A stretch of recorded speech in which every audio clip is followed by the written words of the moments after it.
Picture this.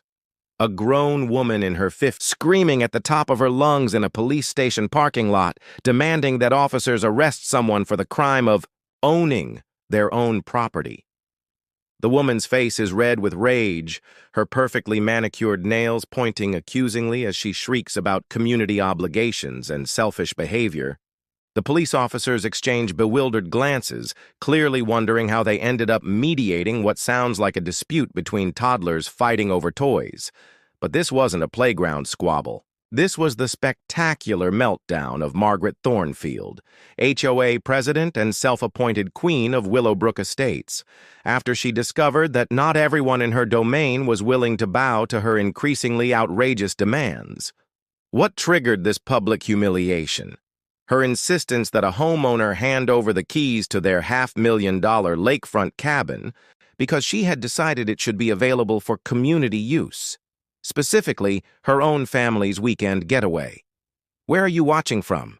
Please feel free to leave a comment below, because you are about to witness one of the most entitled displays of HOA overreach ever recorded, and a revenge story so satisfying it'll restore your faith in justice. The cabin owner's response to Margaret's demands didn't just shock the HOA president, it sent shockwaves through the entire community and exposed a web of corruption that had been festering for years. David Chen had always been the kind of person who minded his own business.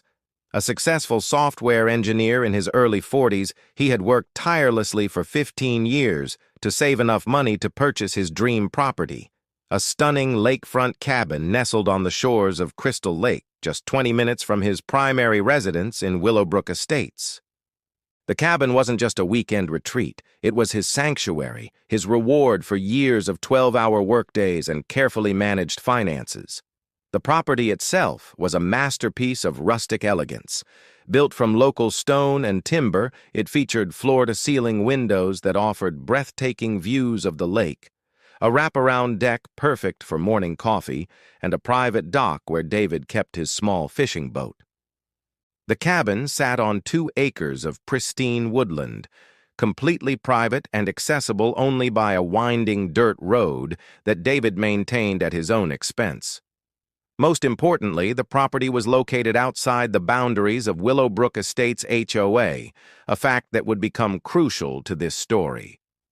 David had purchased the cabin 3 years earlier for $485,000, stretching his budget to the absolute limit, but knowing it was an investment in his peace of mind. Every weekend, he would drive the short distance from his suburban home to his slice of paradise where he could fish, read, and escape the pressures of his demanding career. He had even started a small vegetable garden on the property, finding unexpected joy in the simple act of growing his own tomatoes and herbs. But David's peaceful existence began to shift when Margaret Thornfield moved into Willowbrook Estates. Margaret, a real estate agent in her early 50s, had recently divorced her wealthy husband and was determined to establish herself as a force to be reckoned with in her new community. Within 6 months of moving in, she had maneuvered her way onto the HOA board, and within a year, she had orchestrated the removal of the previous president through a campaign of whispered accusations and manufactured controversies. Margaret's approach to HOA leadership was ambitious. She viewed her role not as a community service, but as a position of authority that came with certain privileges. Under her leadership, the HOA fees increased by 40%, ostensibly for community improvements that never seemed to materialize.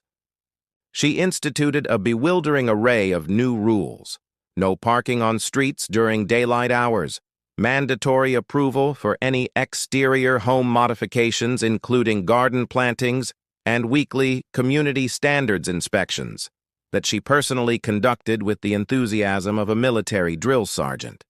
The other board members, mostly retired individuals who had joined the HOA seeking quiet volunteer work, found themselves either steamrolled by Margaret's forceful personality or gradually pushed out through her masterful manipulation of parliamentary procedures. Within 2 years, Margaret had surrounded herself with a board of yes-men who rubber-stamped her increasingly outrageous initiatives without question. David, living in the community but spending most of his free time at his cabin, initially managed to stay under Margaret's radar. He paid his HOA fees on time, kept his suburban lawn neat and tidy, and avoided the community drama that seemed to swirl around Margaret like a tornado. He had heard rumors about her demanding behavior, stories of 500 fines for leaving trash cans out an hour past collection, threats of legal action against homeowners who dared to plant flowers without prior approval, and mysterious emergency assessments that always seemed to coincide with Margaret's desire for new community amenities. But David's anonymity couldn't last forever. The trouble began when Margaret discovered the existence of his cabin through casual conversation with a mutual neighbor. The neighbor, meaning no harm, mentioned David's beautiful lakefront property during a community barbecue, describing the stunning views and peaceful atmosphere with innocent enthusiasm. Margaret's reaction was immediate and telling. Her eyes lit up with a peculiar intensity, and she began asking detailed questions about the cabin's location, size, and amenities.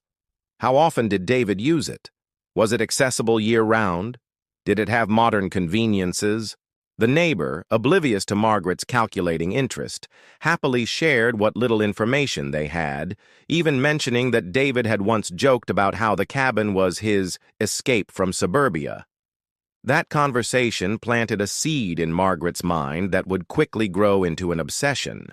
Over the following weeks, she began making casual inquiries about David's weekend activities, his property ownership, and his financial situation. She drove past his suburban home on weekends, noting when his car was absent, and began piecing together a mental map of his habits and routines. Margaret's interest in David's cabin wasn't purely recreational. She had been looking for ways to provide her adult children and their families with vacation opportunities without the expense of rental properties or hotel stays. Her son lived in a cramped apartment in the city with his wife and 2 young children, while her daughter was struggling to make ends meet as a graduate student. Margaret had promised both of them access to community resources that would help improve their quality of life. Promises she now realized she couldn't fulfill with the modest amenities available in Willowbrook Estates. But as Margaret learned more about David's cabin, a different idea began to form. Why should one person have exclusive access to such a beautiful property when it could benefit the entire community? Wasn't the whole point of living in a planned community to share resources and support one another? In Margaret's mind, David's private retreat began to transform into a selfish hoarding of community potential. The more Margaret thought about it, the more convinced she became that David's cabin represented everything wrong with modern society, individual greed taking precedence over collective good. She began to see herself as a champion of community values, fighting against the selfish instincts that prevented true neighborhood cooperation. And Margaret Thornfield was not the kind of woman who let a good crusade go to waste.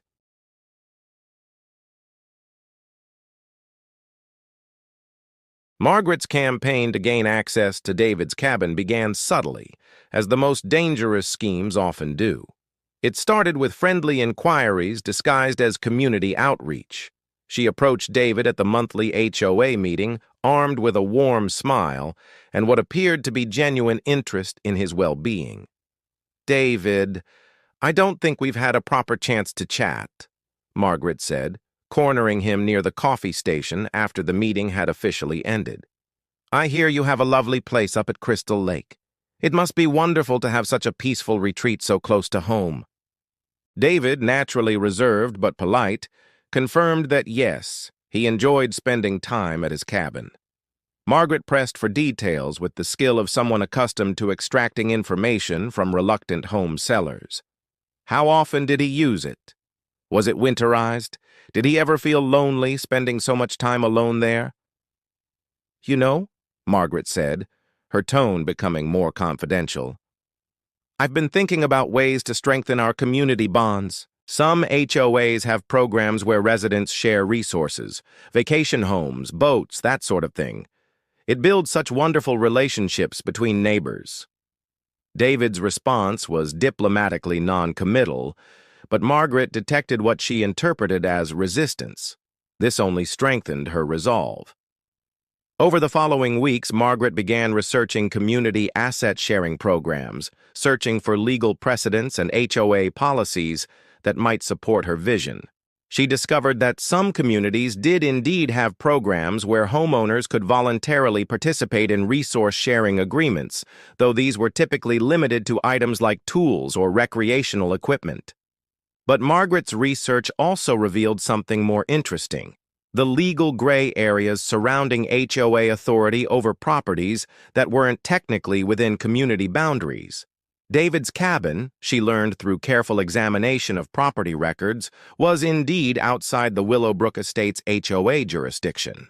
However, Margaret discovered that some HOAs had successfully argued that properties owned by community members were subject to community standards if they impacted the character or reputation of the neighborhood. This discovery energized Margaret's campaign. She began attending city planning meetings, researching property law, and consulting with lawyers about the extent of HOA authority over members' external assets. She learned about cases where HOAs had successfully regulated members' rental properties, business activities, and even personal conduct that occurred outside community boundaries. Meanwhile, Margaret began building support within the community for her resource-sharing initiative.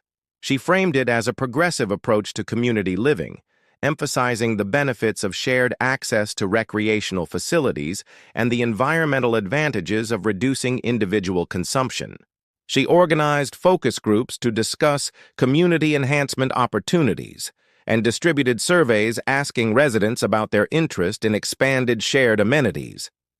The surveys were masterfully crafted to lead respondents toward Margaret's desired conclusions.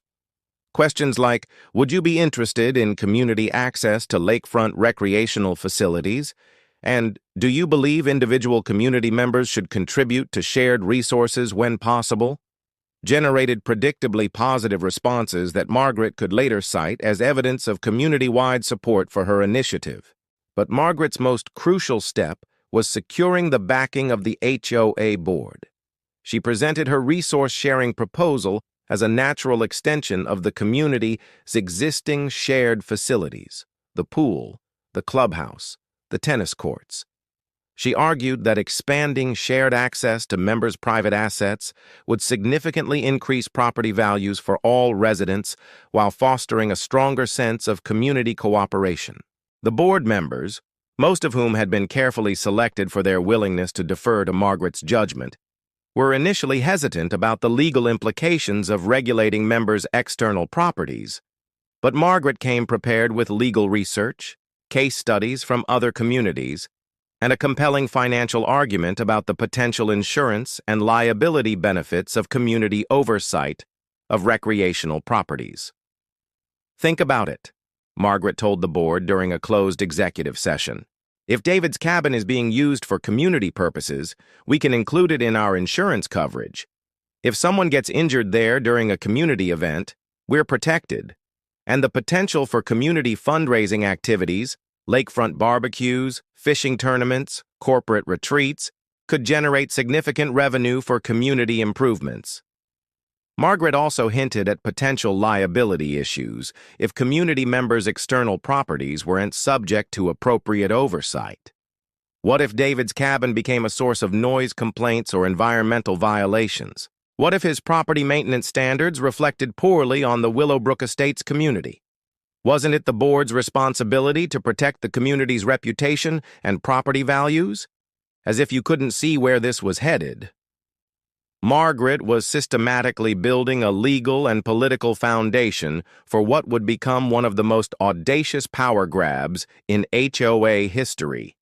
But David Chen, peacefully tending his garden and enjoying his morning fishing, had no idea that his quiet lakefront retreat had become the centerpiece of Margaret's grand vision for community transformation.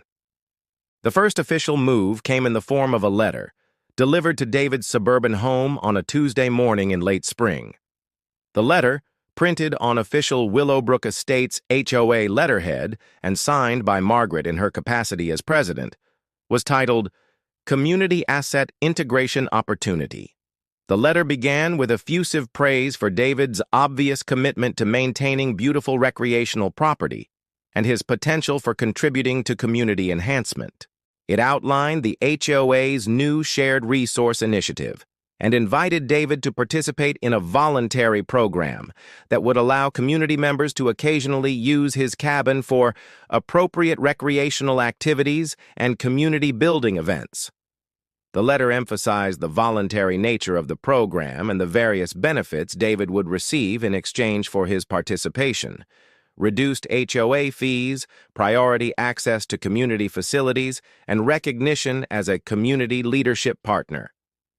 The letter even included a suggested schedule that would allow David to maintain primary use of his cabin while making it available for community events during low-usage periods. But buried in the legal language at the bottom of the letter was a more ominous message. The HOA reserved the right to evaluate the community impact of members' external assets and to implement appropriate oversight measures to ensure community standards are maintained. Furthermore, the letter noted that failure to participate in community enhancement initiatives may result in additional assessments to offset lost opportunities for community benefit. David read the letter 3 times, each reading increasing his disbelief. The audacity of the request was breathtaking. Margaret was essentially asking him to hand over his private property for community use, disguising the demand as a voluntary opportunity while threatening financial consequences if he refused. But Margaret had underestimated David Chen. His success in the software industry hadn't come from backing down when faced with unreasonable demands or poorly disguised threats. David had dealt with aggressive corporate managers, manipulative clients, and hostile takeover attempts. He recognized a shakedown when he saw one, and he had no intention of letting Margaret Thornfield steamroll him the way she had apparently steamrolled the rest of the community. David's response was swift and unambiguous. He drafted a polite but firm letter declining to participate in the resource sharing program, clearly stating that his cabin was private property located outside HOA jurisdiction and that he had no interest in making it available for community use under any circumstances. But David also did something else, something that would prove crucial in the battle to come. He began documenting everything. He made copies of all correspondence, researched his property rights, and began quietly investigating Margaret's background and the HOA's recent activities. What he discovered would soon provide him with ammunition he never expected to need. The rejection letter triggered Margaret's transformation from persistent advocate to relentless adversary. Within a week of receiving David's response, Margaret scheduled a special board meeting to address what she termed community cooperation challenges. The meeting minutes, later obtained through David's own investigation, revealed the true nature of Margaret's intentions. According to the minutes, Margaret argued that David's refusal to participate in the resource-sharing program represented a pattern of anti-community behavior that threatened the cohesiveness of Willowbrook Estates. She claimed that David's hoarding of recreational resources, while living in a community-oriented neighborhood, created an unfair advantage that undermined the principles of shared living. More concerning was Margaret's argument that David's external property ownership created potential liability and reputation risks for the entire community.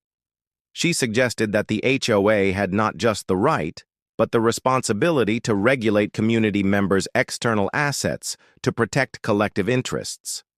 The board, thoroughly under Margaret's influence, voted to authorize an investigation into David's property ownership and its potential impact on community standards. They also voted to implement a new external asset assessment, a monthly fee charged to any community member who owned property outside the HOA boundaries, justified as compensation for the community's lost opportunity costs. When David received notice of the new assessment, $300 per month, retroactive to the beginning of the year, he knew that Margaret Thornfield had just escalated their conflict into open warfare. But Margaret had made a crucial mistake in her rush to punish David for his defiance. The external asset assessment, as David would soon discover, violated several state regulations regarding HOA fee structures and discriminatory practices. Margaret thought she was tightening the screws on a stubborn community member.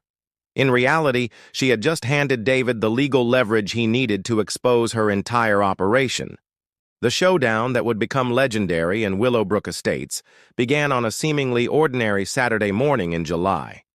David was at his cabin, enjoying his morning coffee on the deck and watching a family of ducks glide across the peaceful lake, when he noticed an unfamiliar SUV turning down his private access road. The vehicle was followed by two others, and David watched with growing alarm as a small convoy of cars approached his cabin. Leading the procession was Margaret Thornfield's silver Mercedes, with Margaret herself in the driver's seat, wearing oversized sunglasses and an expression of grim determination. David set down his coffee and walked to the front of his property as the vehicles parked in his driveway without invitation. Margaret emerged from her car with the bearing of someone arriving to claim rightful property, followed by several people David recognized as HOA board members and their families. In total, about 15 people had just invaded his private retreat, some already unpacking coolers and beach chairs as if they owned the place. "Margaret," David said, his voice carefully controlled, "you're on private property. I need you to leave immediately." Margaret's response would be remembered by witnesses for years to come. She drew herself up to her full height, adjusted her sunglasses, and delivered what she clearly believed was a devastating legal pronouncement. "David, this property is now designated as a community resource under the Willowbrook Estates Community Enhancement Act. As HOA president, I have the authority to ensure this facility is used for the benefit of all community members, not hoarded by individuals with selfish attitudes." The silence that followed was broken only by the gentle lapping of lake water against the shore. David stared at Margaret with a mixture of disbelief and growing anger, while the other unwelcome visitors began to look uncomfortable as they realized this wasn't the friendly community gathering they had been promised. "There is no Community Enhancement Act," David said slowly. "You just made that up. And even if there were, this property is outside HOA jurisdiction. You have no authority here whatsoever." Margaret's confidence didn't waver. She reached into her oversized purse and withdrew a folder filled with official-looking documents. "I think you'll find that community members are subject to HOA authority regardless of where their assets are located. We have legal precedent, community board authorization, and member support for this action." David glanced at the documents Margaret was waving and noticed they appeared to be photocopied excerpts from various legal websites, highlighted and annotated in Margaret's handwriting. She had created an impressive-looking but legally meaningless collection of irrelevant case law and HOA regulations that had nothing to do with his situation. But Margaret wasn't finished. "Furthermore," she continued, "your continued refusal to participate in community enhancement initiatives has created a hostile environment for other residents. The board has voted to designate your cabin as community property pending resolution of your compliance issues." This statement crossed a line that David hadn't even realized existed. Margaret wasn't just demanding access to his property, she was claiming ownership of it. In front of multiple witnesses, the HOA president was attempting to seize private property through fabricated legal authority. "Everyone needs to leave now," David said, his voice taking on a hard edge that several witnesses later described as genuinely intimidating. "Margaret, you have 30 seconds to get these people off my property before I call the police for criminal trespass." Margaret's response revealed the full extent of her delusion about her own authority. She laughed, at David's threat. "The police? David, I am the authority here. I've already spoken with local law enforcement about your non-compliance issues. They're well aware of the situation."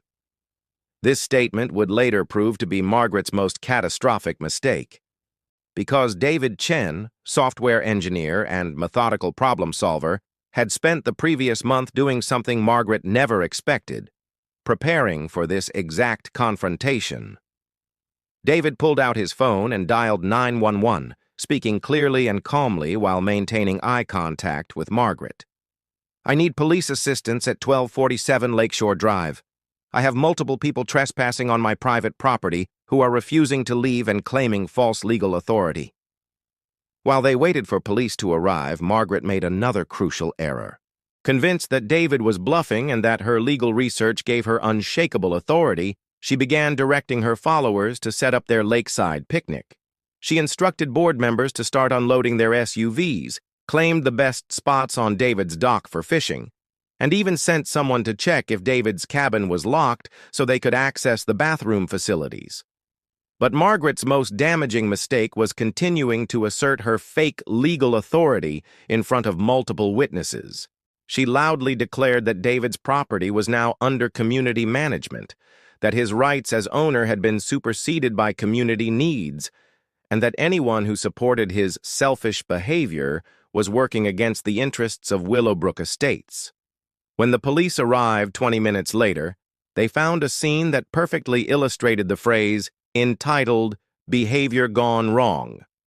Margaret was standing on David's dock, directing her followers in setting up what appeared to be a permanent camping situation, while David stood on his own front steps like a prisoner in his own home. Officer Sarah Martinez, a 10-year veteran of the local police force, approached the situation with the weary professionalism of someone who had dealt with countless neighborhood disputes. But as she listened to Margaret's explanation of events, her expression shifted from routine boredom to active concern. Margaret insisted that she had legal authority over the property through HOA regulations. She presented her folder of photocopied legal documents and demanded that Officer Martinez enforce the community as property rights. She even suggested that David should be arrested for interfering with legitimate community activities. Officer Martinez examined Margaret's documents and asked several pointed questions about the specific legal basis for her claims. Margaret's answers revealed the complete absence of any legitimate authority. She could cite no specific laws, no valid court orders, and no recognized legal precedent for her actions. Meanwhile, David presented Officer Martinez with his property deed, tax records, and a clear chain of title proving his ownership. He also provided copies of all correspondence with the HOA, including Margaret's increasingly unhinged demands and threats. But David had something else, something that would transform this property dispute into a criminal investigation. Over the previous month, while Margaret had been building her fake legal case, David had been conducting a real investigation into the HOA's financial activities. What he discovered would shock everyone present, including Officer Martinez. David had uncovered evidence that Margaret had been systematically embezzling HOA funds through inflated contractor payments, fake emergency assessments, and unauthorized board compensation. The external asset assessment that had been levied against David was just the latest in a series of illegal fees Margaret had imposed to cover her theft. More damaging still, David had discovered that Margaret had been using HOA funds to pay for legal consultations about seizing his cabin. She had spent community money on her personal crusade to gain access to his property, then tried to cover the expenses by imposing punitive fees on the very person she was targeting. As Officer Martinez reviewed David's evidence, Margaret's confident demeanor began to crack. She started demanding to see credentials, questioning the officer's authority and insisting that this was a civil matter outside police jurisdiction. But Margaret's final mistake was yet to come.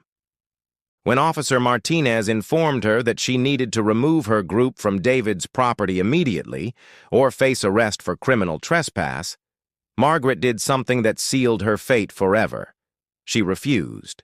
Not only did she refuse, but she escalated her claims about her own authority and began threatening both David and the police officer with legal action for interfering with legitimate community business. "You don't understand," Margaret told Officer Martinez, her voice rising to a near shout. "I am the president of this community. I have authority over this property and these people. You cannot tell me what to do." Officer Martinez's response was swift and professional. She informed Margaret that she was under arrest for criminal trespass and advised her that additional charges might be filed pending investigation of David's financial allegations. What happened next became the stuff of local legend. Margaret Thornfield, HOA president and self-proclaimed community authority, had what witnesses unanimously described as a complete emotional breakdown in David Chen's driveway. She screamed that the arrest was illegal, that Officer Martinez didn't understand community property law, and that David would face massive legal consequences for his actions. She demanded to speak with the police chief, the mayor, and her lawyer simultaneously. She insisted that the entire arrest was part of a conspiracy to undermine legitimate HOA authority. But the most memorable part of Margaret's meltdown was her final desperate attempt to assert control over the situation. As Officer Martinez attempted to place her in handcuffs, Margaret broke free and ran to David's dock, declaring that she was claiming the property through adverse possession and would not leave until her legal rights were recognized. The sight of a 50-something real estate agent in designer clothes standing on a private dock, screaming about property law while police officers approached with handcuffs, would be talked about in Willowbrook Estates for years to come. Margaret's arrest was just the beginning of her humiliation. As additional officers arrived and began investigating David's financial allegations, they discovered evidence of fraud that went far beyond anything David had uncovered. Margaret had been running the HOA like her personal bank account for over 2 years, stealing an estimated $47,000 from community funds. But perhaps the most satisfying moment for David came when Officer Martinez asked Margaret to explain the legal basis for her Community Enhancement Act. Margaret's response, a 15-minute rant about community obligations, property rights, and her authority as an elected official, was recorded and would later be used as evidence of her delusional state of mind. By the time Margaret was finally loaded into the police car, still screaming about the injustice of her treatment and promising legal revenge against everyone involved, David's peaceful lakefront retreat had been transformed into the scene of one of the most spectacular cases of HOA overreach in local history. But the story was far from over. Margaret's arrest was just the first domino in a cascade of consequences that would reshape the entire Willowbrook Estates community. The aftermath of Margaret Thornfield's spectacular meltdown and arrest rippled through Willowbrook Estates like shockwaves from an earthquake. Within hours of her being led away in handcuffs, news of the incident spread throughout the community faster than gossip at a high school reunion. David, exhausted but vindicated, spent the rest of that Saturday dealing with a parade of police investigators, shocked neighbors, and local news reporters who had somehow learned about the story. His quiet lakefront cabin, which had been his peaceful retreat just hours earlier, was now the center of a media circus that would continue for weeks. But the real drama was just beginning. The police investigation into Margaret's embezzlement uncovered a fraud scheme that was breathtaking in its audacity and scope. Margaret hadn't just been skimming money from HOA accounts. She had been systematically looting the community's finances while using her position of authority to silence anyone who might question her activities. The evidence was overwhelming.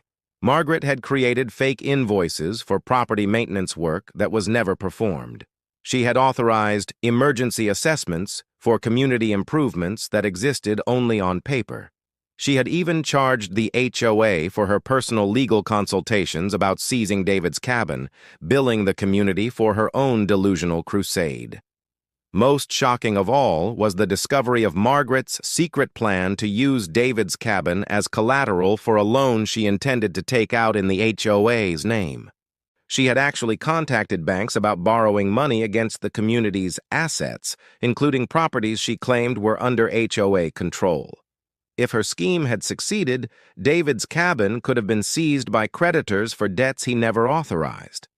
The financial audit revealed that Margaret had stolen over $73,000 from community funds over 2.5 years. The money had gone toward everything from her personal legal fees to luxury vacations she had justified as community research trips to study other HOA management practices. But Margaret's crimes went beyond simple theft. She had systematically violated her fiduciary duties as HOA president, abused her position of trust, and used community resources to pursue personal vendettas against residents who opposed her. The external asset assessment that had targeted David was just one example of how she had weaponized her authority to punish anyone who challenged her. The legal consequences for Margaret were severe and swift. She was charged with embezzlement, fraud, abuse of fiduciary duty, and criminal trespass. Her real estate license was immediately suspended pending investigation, and she faced potential prison time of up to 15 years if convicted on all charges. But Margaret's personal humiliation extended far beyond the criminal charges. The recording of her meltdown at David's cabin, captured on multiple cell phones by her own followers, went viral on social media within days. Videos of Margaret screaming about community property rights while being arrested became the subject of countless memes, reaction videos, and commentary pieces about HOA overreach.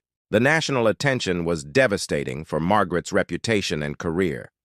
Real estate industry publications covered the story as a cautionary tale about the dangers of unchecked authority in community associations. Legal websites used her case as an example of how HOA board members can cross the line from community service into criminal behavior. For the Willowbrook Estates community, Margaret's exposure created a crisis that required immediate action.